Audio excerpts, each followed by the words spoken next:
interest in at about 99 crores was broadly in line with the immediately preceding quarter, slightly above, but about 31% lower than the same quarter last year. But that's got a lot to do with the higher AUM. I did mention that AUM dropped by about 11%. The average AUM dropped by about 16%.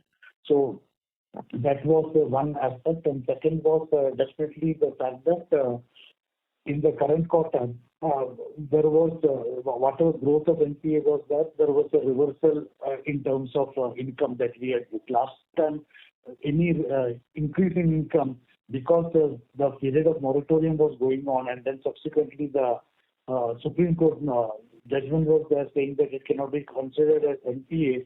We were not booking it as, we were not netting it off against the income. We were showing it as a higher provision in the books.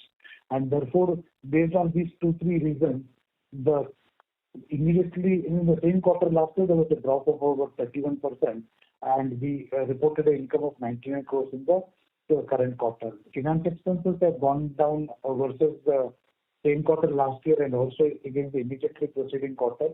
The finance expense of over 39 crores that we have reported is including finance cost on about 350 odd crores of amount that we have drawn from banks to ensure that we meet the minimum requirement of sanction limit, the terms of the sanction limit. And that cost was about 7 odd crores. And that's not been there. And we would have actually not taken that money. The reduction in the cost would have been about 7 crores versus the 39 crores that we have now reported. The net interest income at 60 crores was slightly above the immediately preceding quarter and about 37% lower than the same quarter last year. Operating expenses grew versus the immediately preceding quarter from about 27 crores we went to about close to 40 crores. But then that was expected because with things opening up, we getting an opportunity to go out and collect money. Collection agencies were brought in, other outsourced agencies were brought in, which increased the cost. Actually, the main gap between the two would be the increase in the collection cost, which went up by from over 5 crores to close to 15 crores, or just slightly above 15 crores.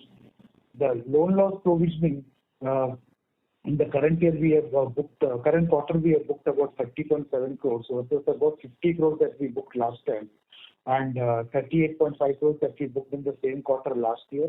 In the loan loss provisioning, because we had a reasonably I would say a terrible July, after which we saw the NPA numbers coming down and remaining in the month of August and remaining steady in the month of September.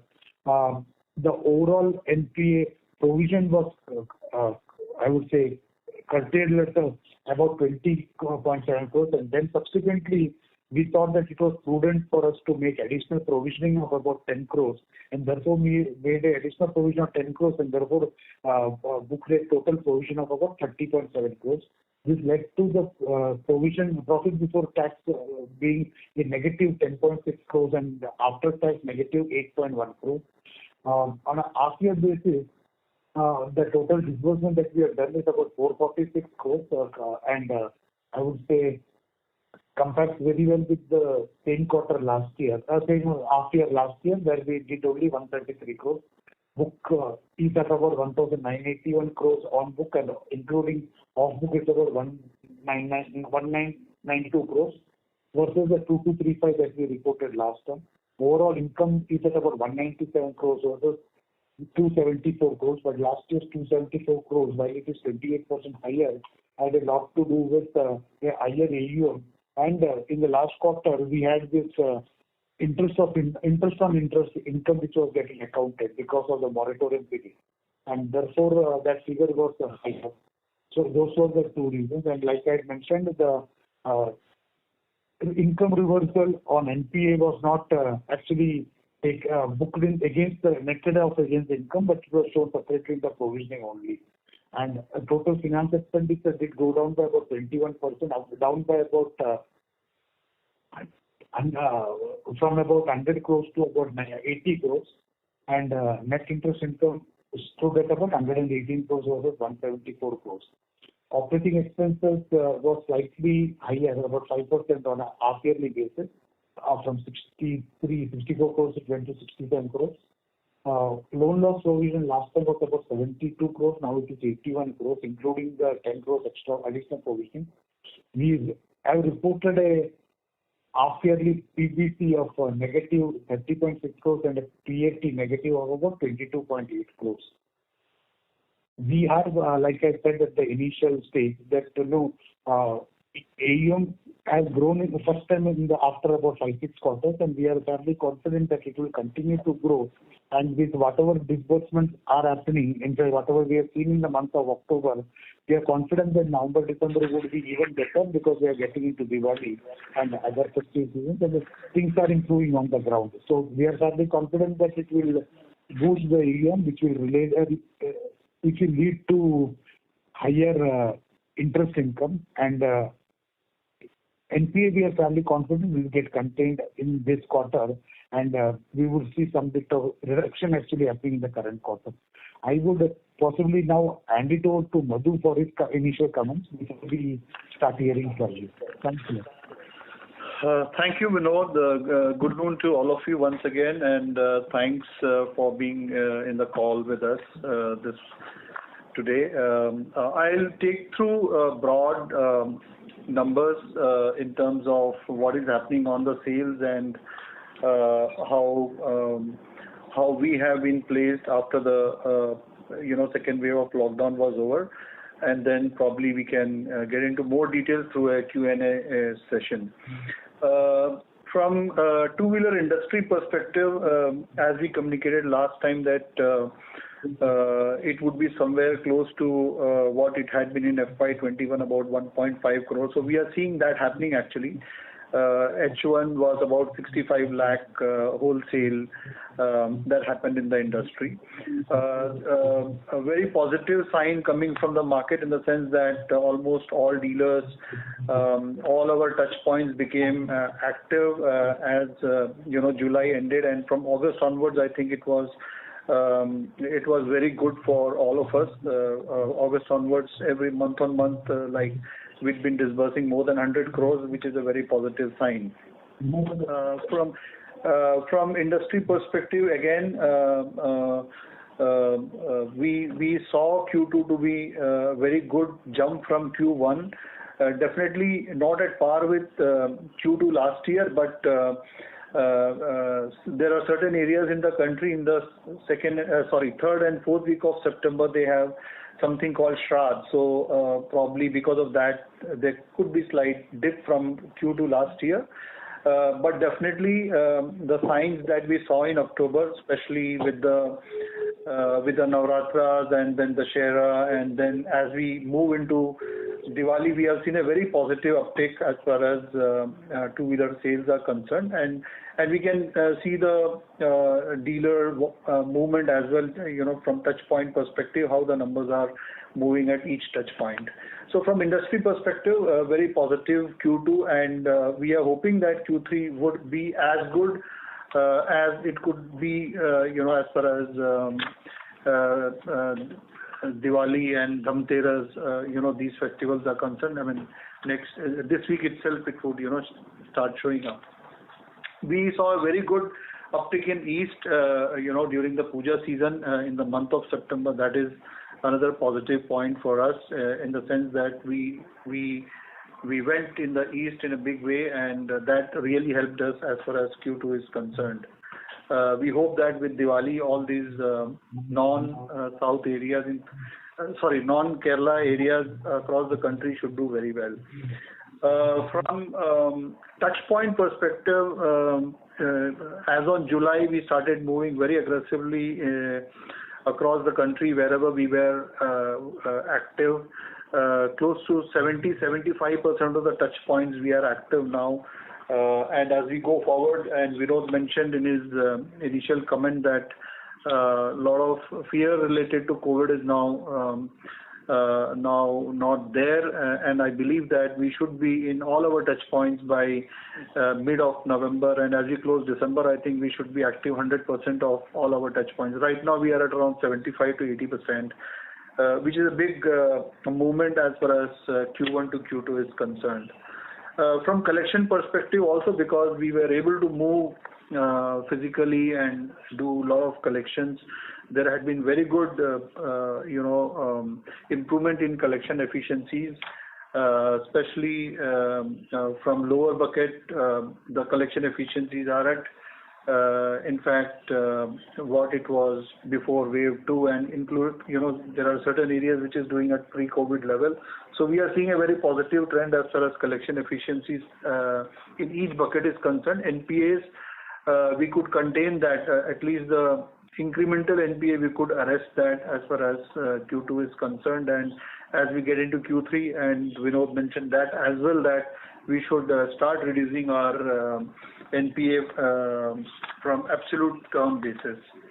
So this is the overall picture from my side on a broad level, but we can get into more details into numbers, and if there are more questions, we can dwell deep into certain numbers that you wish us to take you through. So over to Vidhi, if you can open up for Q&A. Sure, sir. Thank you very much. We will now begin the question and answer session. Anyone who wishes to ask a question may enter star and 1 on their touchtone telephone. If you wish to remove yourself from the question queue, you may enter star and 2. Participants are requested to use handsets while asking a question. Ladies and gentlemen, we will wait for a moment while the question queue assembles.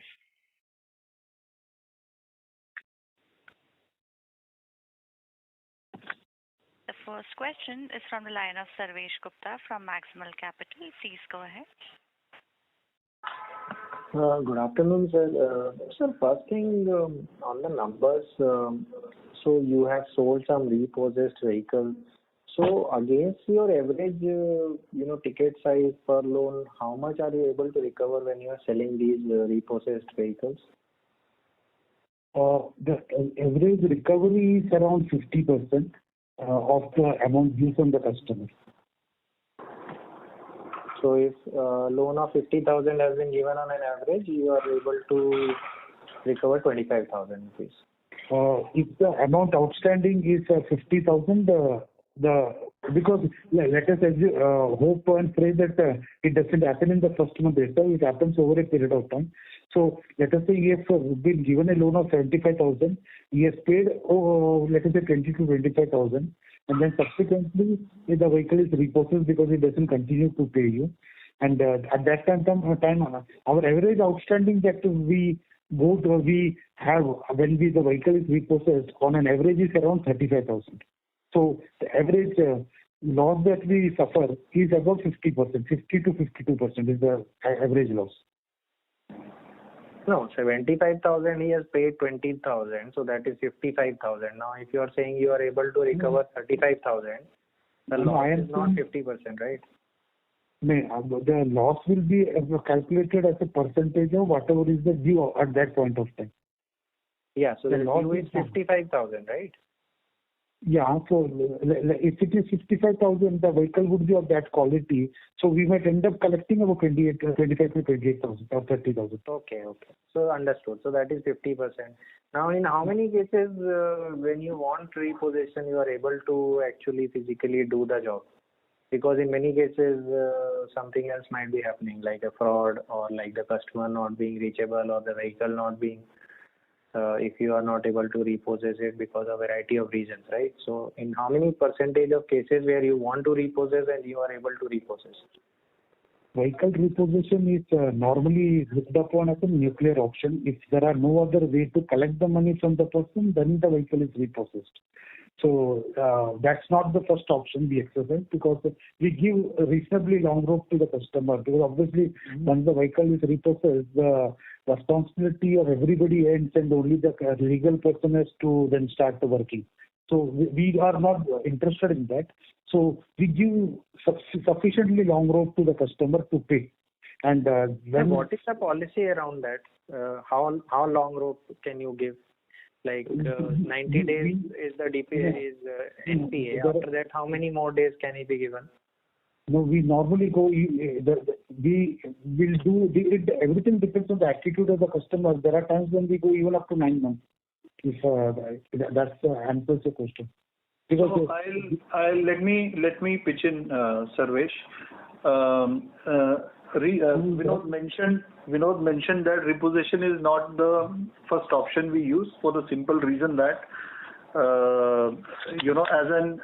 as a group we believe that customer engagement is very important, and mostly customer being in tier 3, tier 4 centers and cash transactions high, it is worthwhile to connect with customer and do all possible activities to collect the money, and generally the success rate in that is higher compared to repossessing and selling, where you incur a 50% loss on sale. Okay, so the repossession, we don't have a very watertight policy that this is when you repossess.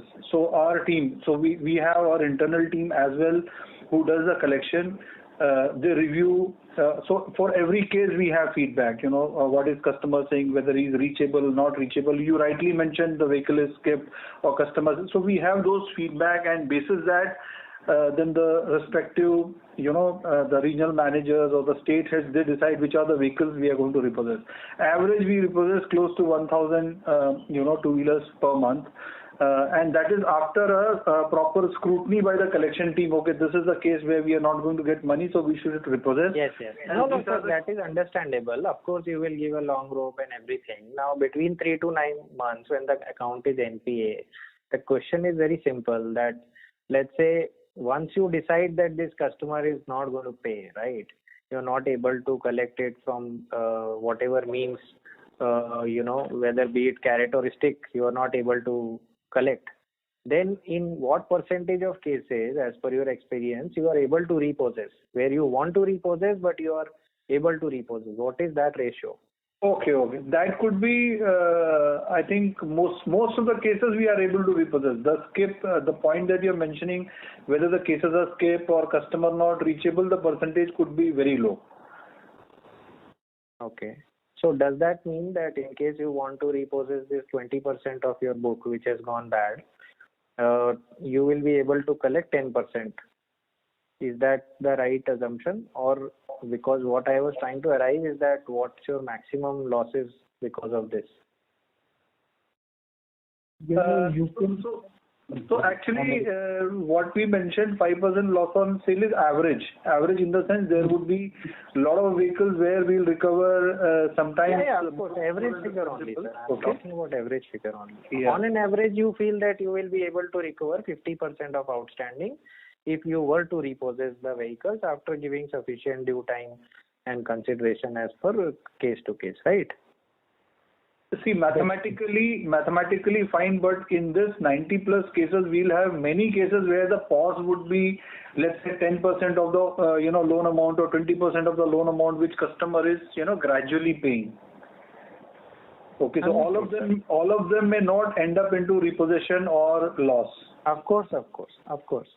Okay, so what happens is once the customer's pause is reaching, let's say 20%, 30% of his overall loan value, and when they are paying 1 or 2 installments due to whatever difficulty they are facing, we are also comfortable in the sense that because pause is less, I can repossess any day and I would not incur the loss. Okay. Understood, sir. But ultimately what you are telling me that when you want to repossess after giving sufficient time, if you want to repossess, you are able to repossess the vehicles, and these vehicles are not sort of going out of your hand only. Yes. Okay. So that is one. Second thing which was very surprising in this quarter is that, this quarter we were expecting your gross NPA, I'm not talking about percentage terms, absolute amount should have gone down. That's been the case everywhere, even in your competitors, in all NBFCs.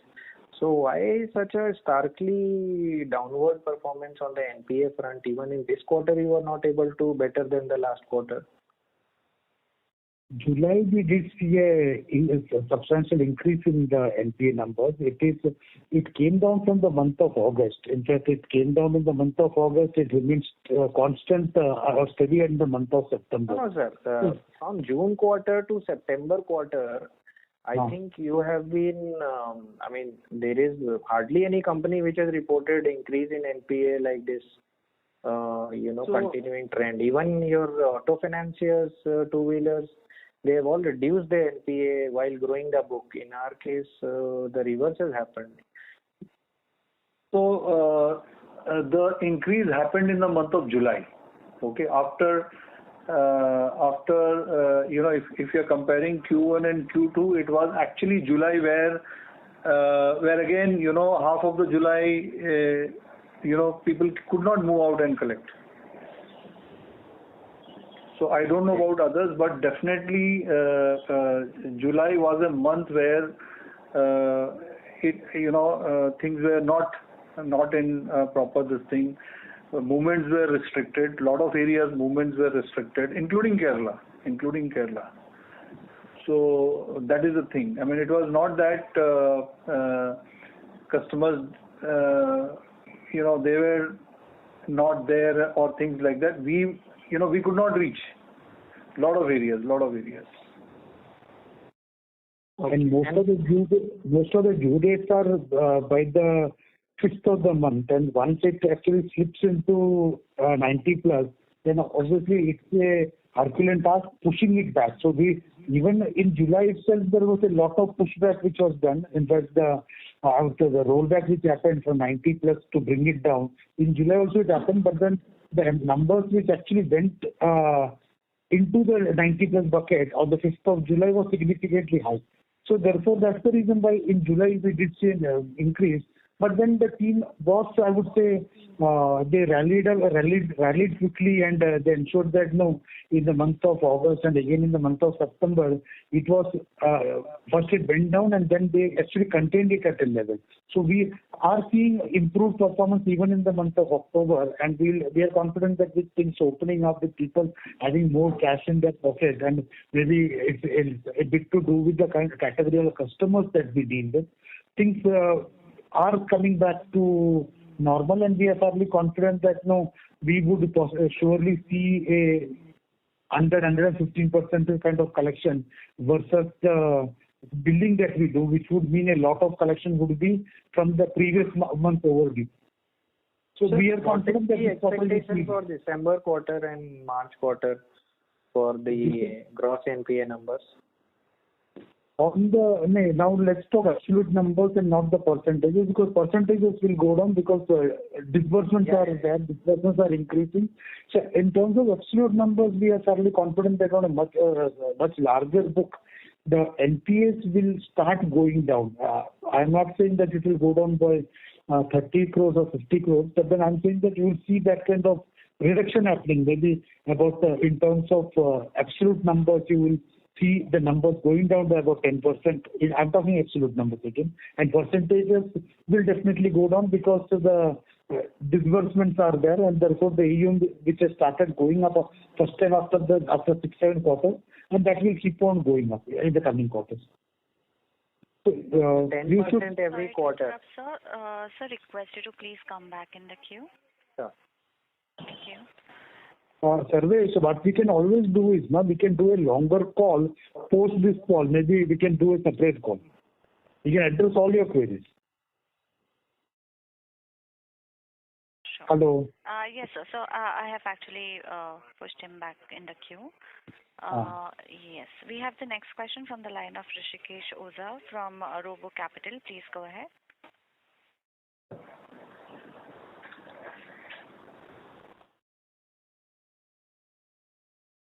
Rishikesh, your line has been unmuted. Please proceed with your question.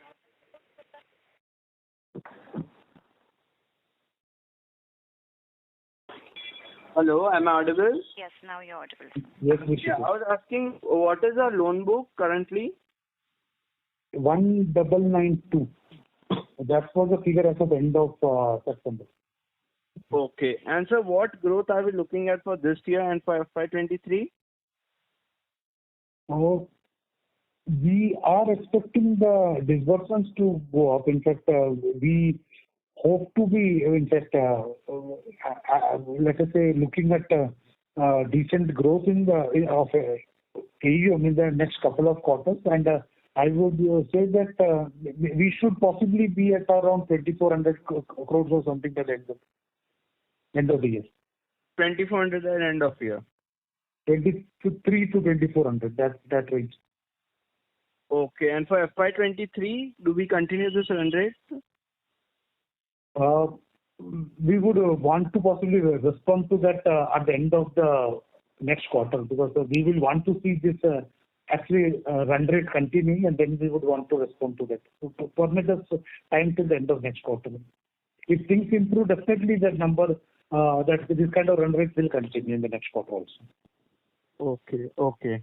And sir, regarding our credit cost, what credit cost are we looking at for this year? Q1 we had a credit cost of about 11%. This time, including the 10 crores extra provisioning that we did, we have a credit cost of about 7.2%. We see the credit cost coming down on a quarter-on-quarter basis, and we are fairly hopeful that on a full year basis, it should be in the around 4.5% kind of figure. Last time I remember telling that it would be about the 3 to 3.5% range, but I see that being slightly higher at about 4.5%. Okay. And for FY23, sir, are we looking to get back to 2020 levels, or even lower than that? At FY23, I am fairly confident if this current momentum sustains, we should be in the range of about 2.5 to 3%. 2.5% is the normal number that we used to have pre-COVID. I believe we should go back to those levels. Okay. Also, last question, sir, if you could share the slippages data for this quarter and year-on-year and quarter-on-quarter number. The slippages, the total number of accounts which got slipped in the current quarter was about 27,000 numbers accounts, of which about 10,000 returned back to or rolled back to being standard. So that's what has happened in the current quarter. 27,867 and 10,400. Those are the real actual numbers. So from about 140,000 NPA numbers, we went to about 157,000. Okay, no problem. Okay, got it. Thank you. Thank you. Thank you. Participants, if you have any questions, please enter star and 1.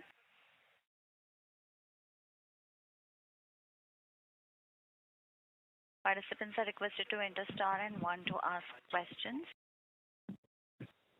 I have a question. So when you said you are targeting some 2,300 to 2,400 crores of disbursements for the year, and up till now, no, ma'am, I said 23 to 2,400 book. I think Rishike's question was what would be the book size by the end of the year.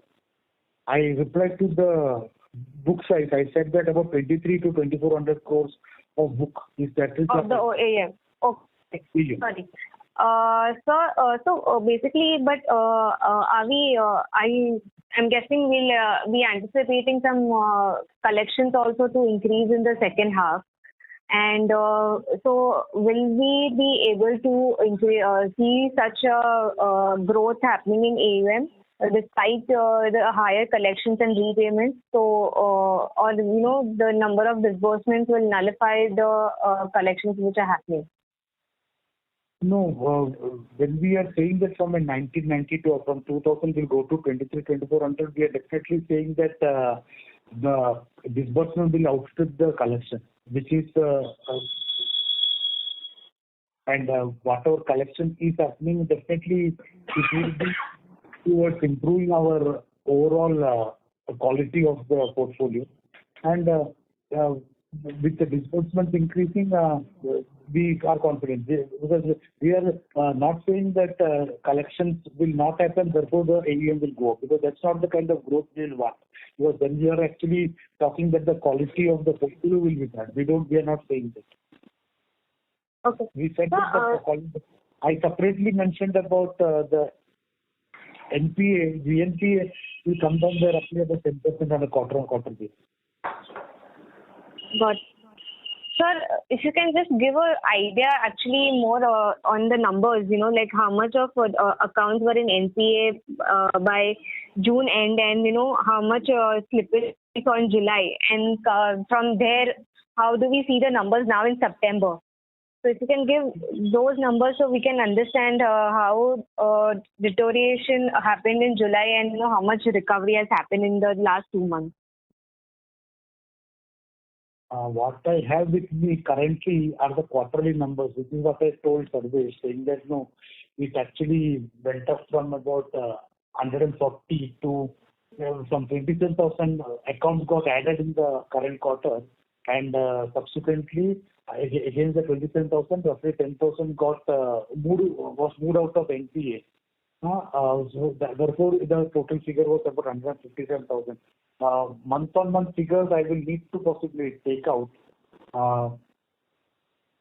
I'm not really sure whether I can possibly give it to you separately, or maybe on a separate call or something. Sure, sir, no problem. And sir, so with the macro environment still very subdued for two-wheeler sales, and how do we see growth? What strategy do we see applying on the growth that we see such advertisements happening? What do you take it? Yeah, sure. Thanks. Thanks, Vinod. When we say things are opening up, one of the things what is very critical is there are various other section of the society that need to open. Okay, like let's say schools need to be fully functional, colleges need to be fully functional, and of course a lot of other things, restaurants and your theaters and other social activities need to go up, which we are very sure is going up, and two-wheeler is linked to the shortest piece of commuting to the longest piece of commuting. Now, when all these things open up, naturally the bounce happens, the sale bounce happens. Now, without this, we are at somewhere close to what a normal quarter should have happened, around, let's say, 40 to 45 lakh per quarter sale that is happening. And once this opens up, which I believe November would be a month where we'll see a significant change in the way people move around, and physical movement and physical activity happens, starting with the festive season of Diwali. I think that should set a new benchmark for the sale for whatever happened during last 1.5 years. So we are fairly confident that the industry sales would pick up as people move around, and that is where our confidence comes. For example, I mentioned about our touch points, which we month on month we have increased our touch points. Then we had very clearly identified in the beginning of the year that we are right now operational at about 250 districts across the country. We have clearly identified which are the districts and counters where we'll consolidate our position. Not that we lost the counter, but where we used to have very high degree of business, but due to COVID it went down. We'll focus there, consolidate that position. We have identified growth areas as well. Plus all the expansion that we said will go slow, that will open up from Q3 onwards. So all these things taken together would ensure our distribution network is fully calibrated, and then we are there across all the counters where we were there, and also expand into new areas. So distribution network is taken care through this, allowing all these physical movements. Industry opens up, school, colleges, and a lot of other things that would further give us the sale. Then third and most important thing is from the marketing strategy. We were very active in all the festive seasons. Very actively we have pursued our marketing initiatives, from various campaigns, physical campaign, digital campaigns, and then southern states we involved into radio campaigns. So that activity had continued without any stop on that. So from all perspective, in the sense that whether you are there in the distribution piece, whether you are there in the go-to-market activity, and whether you are there in the sales promo, we had been very active in this, and during the last 3-4 months, it has given us huge reward. So from number perspective, we are really not worried. From market share perspective, we have seen our market share really improving from let's say approximately last time we were below 1% as far as Q1 is concerned against the total industry volume. We are at around 1.4% from retail sale perspective. And from finance, perspective, we were at around 2.4%. We are at around 3.9%. So we are seeing significant inroads into all the areas where we said these are our consolidation areas. These are growth areas. We have made significant progress there. So we are fairly confident. As the dealer numbers move up, as the demand and customer walk-in improves, and more sectors open up, we should be having the first right of rejection of these cases, in the sense that we should be the counter where we get the case first and then it goes to elsewhere. So we are very confident that we should be able to maintain a better run rate than it was before. Sure, sir. That's helpful.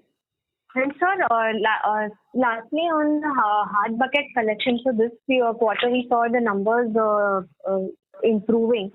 So can you please explain how did the collections come from the hard bucket? What strategy did we see, and how do we see that going ahead?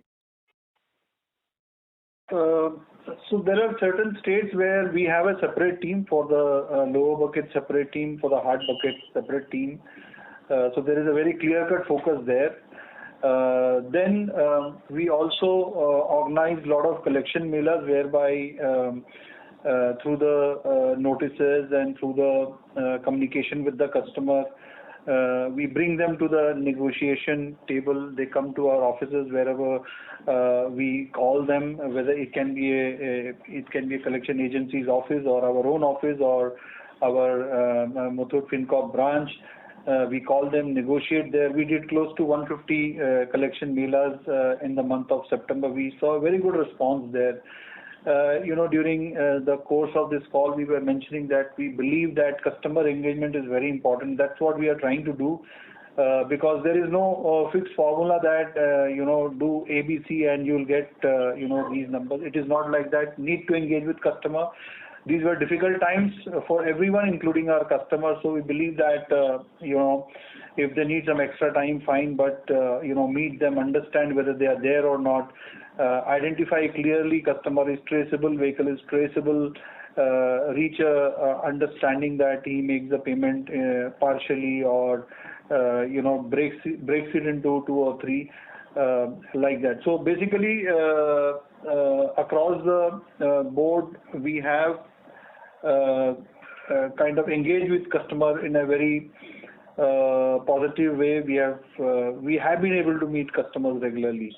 That is the key. Unlike just giving it to collection agencies and drive for either repossession or collection, we did not do that. Of course, that is there. Collection plus repossession is there, but between that there are a lot of things that we are doing and basically engaging with the customer. Secondly, with our Muthoot FinCorp branches, a lot of customers go to branch, inquire and pay there. So there are customers in 90 plus who would voluntarily come and make the payment. That is also there. So as we go forward, we are going to intensify our, if you want to know the sir, we are going to intensify our collection mailers. That is how more and more customers would engage. And I know that if I repossess the vehicle today, I'll incur a huge loss. So I would rather talk to customer, help him out in the difficult time, collect as much money as possible, and reduce my pause against that asset. So this is what we are, on a broader way we are doing. Vinod, if you'd like to add something on this.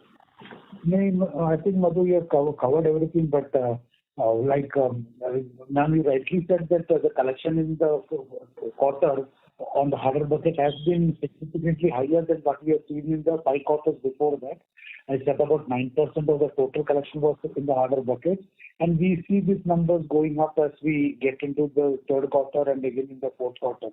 Now, the intention is to ensure that we come out of, we reduce our absolute numbers in terms of GNPA, and that is where I said that no, we see a 10% kind of reduction likely to happen in the third and the fourth quarter. And we are fairly confident that this will happen, and the strategies that the team has in place and the buoyancy that one is seeing on the ground, it makes us all confident that no, whatever we are hoping and praying will happen will actually happen. Got it. And lastly, sir, from almost 157,000 accounts, how many customers have not paid a single EMI yet after COVID? I will possibly put it differently. I will say that roughly about out of the 157,000 customers, there are about 30,000 odd customers who have paid something may not be one full EMI, but they have paid something but they have not paid enough to move out of NPA. Let us say some 5 installments are outstanding. The person would have possibly paid one installment or 1.5 installment. So, in fact, in the presentation that we have uploaded, we have said that the amount collected is roughly about 7.16 crores from these kind of accounts. And that figure is spread over close to 30,000 customers, and they would have also paid. Now, the number of people who have not paid post the COVID would be a separate estimate. We can possibly share that with you separately. Okay. Sure, sir. Thank you. Thank you. Participants, if you have any questions, please enter star and 1. The next question is from the line of Sarvesh Gupta from Maximal Capital. Please go ahead. Sir, on this 10% reduction on NPA, so you are talking about 10% reduction in Q3 and then further 10% reduction in Q4 on the absolute gross NPA pool? So we are talking about roughly close to about 300 odd crores by the 310 crores by the end of the year. Okay, understood. And secondly, I had one general question, maybe Madhu can answer this, is, we are also seeing a huge disruption in two-wheeler space by the EVs right now. For example, Ola has plans of selling whatever 2 million vehicles and this, that. So companies are coming up with a huge plan to sort of disrupt the two-wheeler market. And so what is the role of financiers like you in that EV game plan? Because if that were to become a significant share of this space, and given that a lot of these startups have the propensity to not be averse of losing money, they can even finance these vehicles on their own, or they can set up their own dealerships rather than going through third-party dealerships. So how is that space evolving, and how do you see your role in that sort of a space? See, I can divide your question into two. One, that what kind of strategy maybe EV OEMs are doing, and then the second piece is what would happen to the financiers. Okay. From EV OEM perspective, I think one of the key things would be how they set up the dealership. Maybe they can sell through a platform or online or whatever it is, but putting up a dealership network and competing with the current OEMs is a big task. Okay, so any OEM, any manufacturer who is into cars or commercial vehicles or two-wheelers, any vehicle-related OEM, the biggest challenge is the distribution. Okay, because it involves a lot of investment by the dealers, and plus match the standards of services. So it's a big investment, which is a kind of what do you call it, entry barrier for people to come and just, manufacture vehicle and sell. That's a big entry barrier. From the perspective that how much EV is going to replace the combustion engine two-wheelers, it's difficult to predict right now because we need to look at the price point. Okay, price point, one, second, the charging capabilities, and third and most important is about the battery, which a lot of research is happening, how the battery efficiency can be improved, and lot of activities happening on that front. I would focus on the price point because other two things are more of infrastructure related issues, which of course this OEM need to address if they have to be successful. Price point right now, the vehicles that have been launched are on a very high price segment, and given our two-wheeler customers who are very price sensitive, I think that is where key challenge would come in EV. But we have seen the way Hero Electric or many other OEMs, they have come with segments where they can compete with the current market. So that price range is where the game would be, and that's where the financials come into play. Because evaluating that segment of customer, having the distribution, I mentioned about distribution, the kind of reach that finance companies can give is huge. That's an added advantage for the OEMs in the sense that with financiers reach, it is easy to sell the vehicle because the finance is available in that area. And I'm not talking about Mumbai and Delhi. I'm talking about tier 3, tier 4 centers. Where you may not find many dealers, you'll find sub dealers or brokers operating there. So if financiers are able to provide you that distribution, which is happening currently, and that is where the dependence on finance company happens. With the current relationship, for example, we would be having a database of more than 18 lakh customers. Okay, whom we have funded over the years and who have paid as well. So it would be more than 18 lakhs. Similarly, a lot of other finance companies has this customer base. So any new company comes to get that kind of base is a challenge, and that is where the finance companies can contribute to any OEM who comes into the market, and it's a win-win situation is created. So I think that between the current industry and the new challenge that comes, I think it is more of a partnership model that is going to happen, and all working together would bring the right mix of the winning proposition. And to that extent, MCSL, we had been open in terms of tying up with a lot of companies. One of them publicly available is Hero Electric that we tied up. We are there across like 100 plus dealers. We are operational in about 80 districts. Okay, as far as their reach and our reach is concerned, which is common, and we provide them services there. It has started last year, but immediately after the Auto Expo and just after that the COVID hit, first lockdown happened. Now it is improving. I believe that as we go forward, we should be able to have couple of more OEM partnerships. We are talking to a couple of them who are in the price range where we want to operate. So this is a electric two-wheeler is something which we are very actively and aggressively pursuing. MCSL would be there in this product, and I see that not a formidable threat right now for the other OEMs when the EV comes up. My belief is that it is going to be more of a coexistence rather than competition for various reasons that I mentioned. And once the technology becomes good, in the sense that batteries become efficient, charging becomes available across, dealerships are there, service capabilities provided across the country, although EV doesn't have much to service besides battery and motor, not much is there in that. Once that happens, I think then the competition would heat up, and I see at least 1.5 years that this should kind of come into play.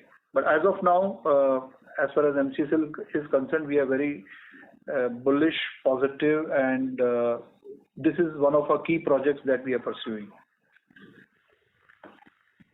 Thank you, sir. Thank you. As there are no further questions, I now hand the conference over to management for closing comments. Yeah. Thanks all of you for being on call with us. We try to present the numbers that we have actually achieved in the last quarter, and I try to address the queries that you actually came up with. In fact, most of, if anybody else who are on the call or Vizi ma'am, if anybody was not on the call, if anybody has any queries, we'll be more than happy to address any of them. We are, like we said at the beginning of the call, fairly confident about Q3 and even more confident about Q4. And we sincerely hope that we will come back to you at the end of the current quarter when we do the call to discuss about the Q3 financials. We are fairly confident that the numbers will be far superior to what we have seen in the second quarter, which was definitely, I would say, an improvement over the first quarter. And we are confident that we will end the year on a high note. Thank you very much. Thank you, everyone. Madhu here, and as we discussed, and Vinod also mentioned that we are seeing a U-turn in the sense that whatever could have happened, wave 2 is over, and we firmly believe that we should be on the road towards what would have happened in FY20, benchmarking that and then growing further. As we meet in the next quarter, I think we should be able to give a very positive and good result to all of you. But just to assure you that we are there now in full action and very confident. The confidence level itself is very high, and the recent festive seasons also kind of gave us that confidence. How the OEM grows, how the industry grows is secondary, but as far as MCSL is concerned, and with our flagship, that is Muthoot Fincorp Limited, branches across the country, I think we are very solidly placed, very close to customer, and we should be able to tap each and every two-wheeler customer. We have improved our market share. We are very confident that we'll continue to do that. Thank you all once again, and in advance, Happy Diwali, Happy Dhanteras, Happy Diwali to all of you. God bless. Thank you very much. Thank you very much.